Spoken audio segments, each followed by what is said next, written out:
Ce sont des gens qui suivaient Jésus parce que Jésus faisait des miracles.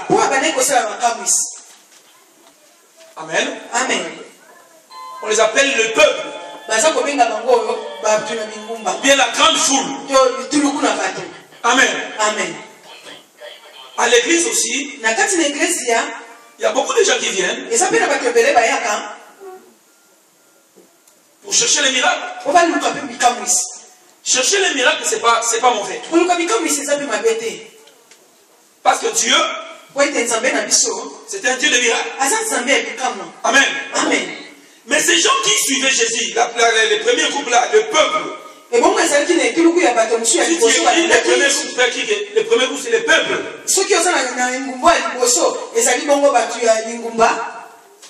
Le peuple, ils écoutaient la prédication de Jésus. Ils aimaient la prédication de Jésus. Amen. Amen. Mais ce peuple n'était pas enseigné. Alléluia. Amen. Quand Jésus-Christ parlait, il y a des fois il parlait en parabole. Amen. Amen. Mais après, il expliquait les paraboles à ses disciples. Donc le premier groupe, c'est le peuple.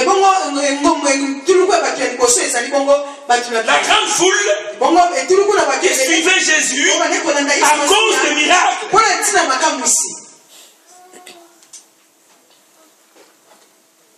Il croyait au miracle.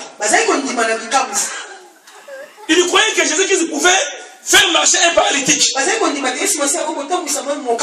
Il le croyait. Il savait que Jésus-Christ était faisant des miracles.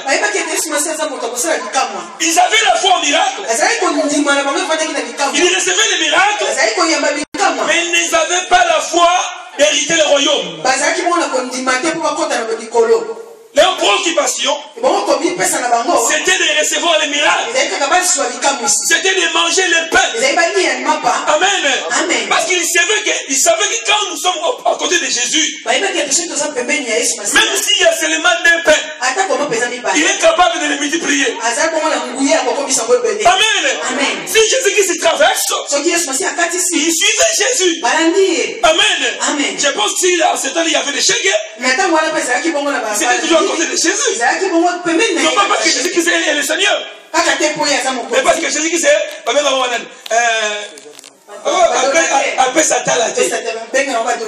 Amen. Donc il savait que Jésus-Christ pouvait multiplier les pains. C'est pourquoi il les suivait. Ça c'est le premier groupe. Ils applaudissaient Jésus. Quand Jésus donnait, il disait viens mon pain. Oh yo les kibango. Alléluia. Mais Jésus savait le type de ces gens-là. Jésus qui ne se fiait pas en eux, parce qu'il savait le cœur de l'homme. Amen. Ces gens-là quand ils mangeaient, ils disaient vraiment Jésus-Christ est extraordinaire. Jésus-Christ est au-dessus de tout. Amen. Ils aimaient Jésus. Pas à cause de la vie éternelle, mais à cause du pain. Alléluia. Amen. Les mêmes gens qui acclamaient Jésus. Le jour où on a arrêté Jésus. On a arrêté Jésus. Les gens qui applaudissaient, les gens qui le suivaient, les gens qui mangeaient, ils ont dit crucifiez-le. Relâchez Barnabas. Les mêmes gens qui mangeaient, le premier groupe du peuple, les mêmes gens qui suivaient, mais quand Jésus était dans la souffrance, ils ont dit lui crucifié-le. Le premier groupe. Alléluia. Amen. Jésus savait. Il savait leur cœur. Mais comme il était Dieu, quand ces gens-là venaient, comme il avait la compassion, quand ces gens-là venaient, Jésus leur donnait du pain. Alléluia. C'est pourquoi il faut bénir même tes ennemis. Alléluia. Même si ton ennemi vient devant toi, s'il a faim, donne-lui du pain. Parce que c'est là ta bénédiction. Alléluia. Jésus savait ces gens-là parce que c'était Dieu. Mais il donnait donner. Il est multiplié. Ces gens-là venaient, et ils partaient, et après, quand ils attendaient que Jésus était là, ils suivaient Jésus. Aujourd'hui aussi, il y a beaucoup de gens qui viennent prier à cause des miracles. Beaucoup de gens viennent prier parce qu'il est malade. Il cherche la guérison. S'il n'est pas guéri, il abandonne Dieu. Alléluia. Amen. Beaucoup de gens qui viennent ici, qui viennent prier parce qu'il n'a pas de papier. Mais le jour où il aura des papiers, il abandonne Dieu. Il y a un frère qui venait dans cette église. On a prié, on a fait une chaîne de prière. On a prié, on a gêné. Après les chaînes de prière, ses frères ont reçu son papier. Ça formait une année et demie. Mais quand il n'avait pas de papier, ses frères étaient toujours là. Mais quand il a reçu ses papiers, il a abandonné Dieu. Donc il suivait Jésus parce qu'il était sans papier. Il croyait que Jésus-Christ pouvait faire un miracle et lui donner les papiers. Mais il ne croyait pas que Jésus-Christ pouvait lui donner la vie éternelle. Amen.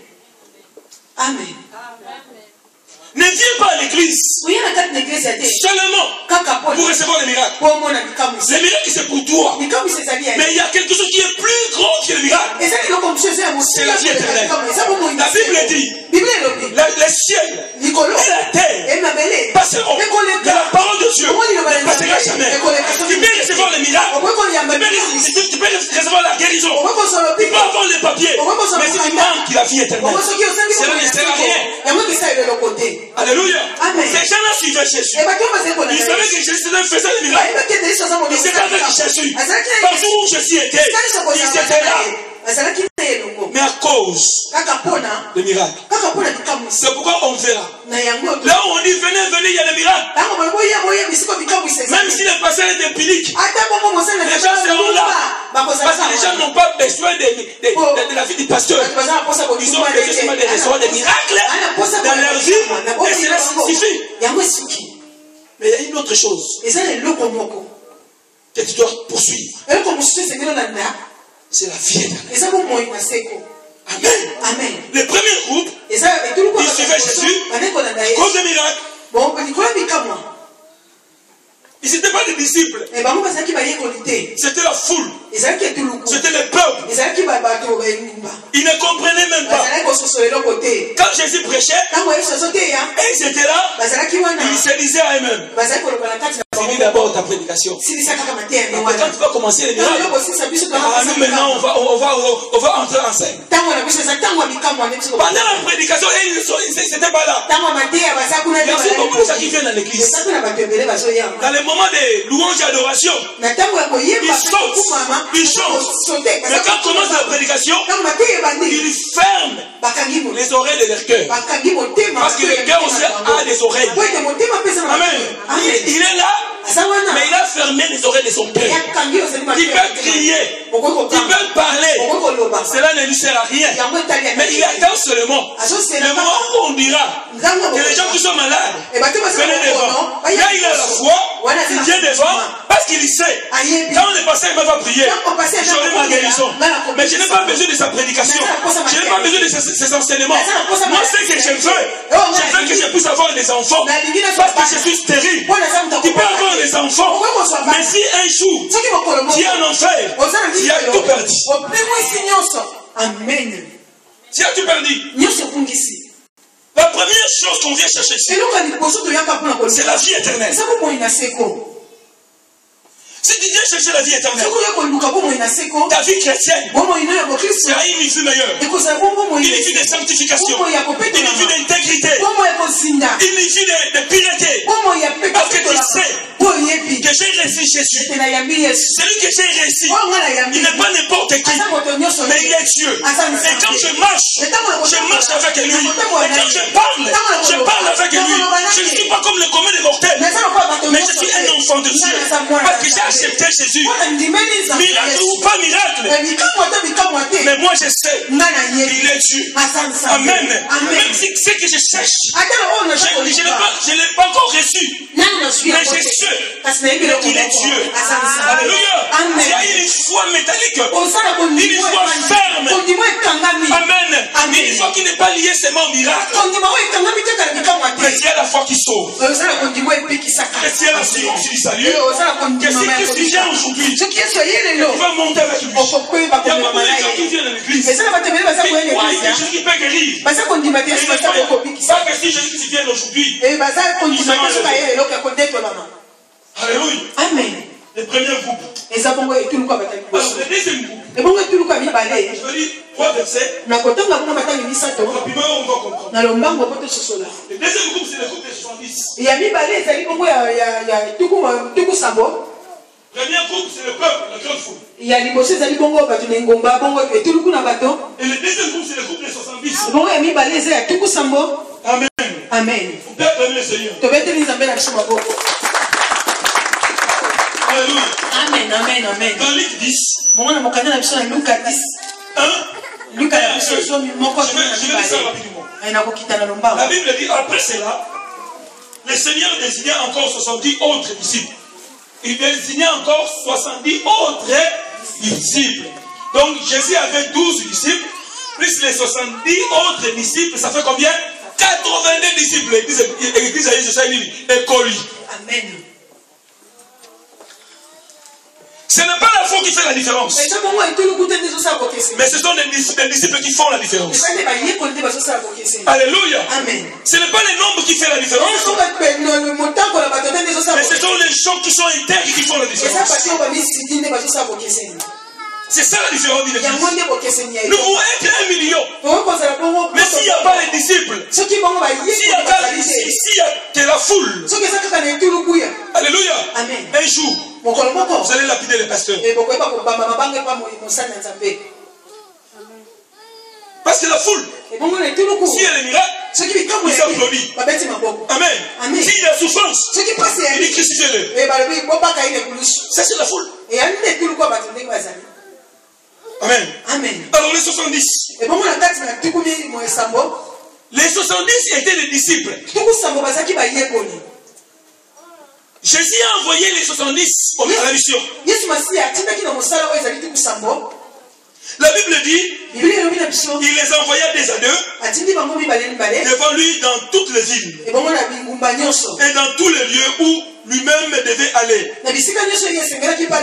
Jésus les a délégués d'aller faire les miracles, d'aller parler de sa part. La Bible dit, il leur dit, la moisson est grande, mais il y a peu d'ouvriers. Priez donc le maître de la moisson d'envoyer des ouvriers dans sa moisson. Partez. Voici je vous envoie comme des agneaux au milieu des loups. Jésus va envoyer les 70 plus 12. Donc ils étaient 82. Il les a envoyés des à deux pour annoncer la parole de Dieu. Maintenant toujours Luc 10 verset 17. Écoutez l'attitude des 70. La Bible dit, les 70 se réveillent avec joie, disons, Seigneur, les démons même nous sont soumis à ton nom. Jésus leur dit, je voyais Satan tomber du ciel comme un éclair. Voici, je vous ai donné le pouvoir de marcher sur les serpents, sur les scorpions, sur la poussière de l'ennemi, et rien ne pourra vous nuire. Cependant, ne vous réjouissez pas de ce que les esprits vous ont soumis, mais réjouissez-vous de ce que vos noms sont écrits dans les lieux. Ne vous réjouissez pas. Les 70, ils étaient des disciples. Ils étaient envoyés. Moi, je crois qu'ils étaient aussi enseignés. Jésus les a donné le pouvoir. Ils sont partis. Ils ont guéri. Ils ont fait des miracles. Mais ce n'était pas ça. Ce qui était important. Amen. Quand ils se sont revenus, ils se sont dit, oh Seigneur, nous avons la joie fois, on a chassé les démons.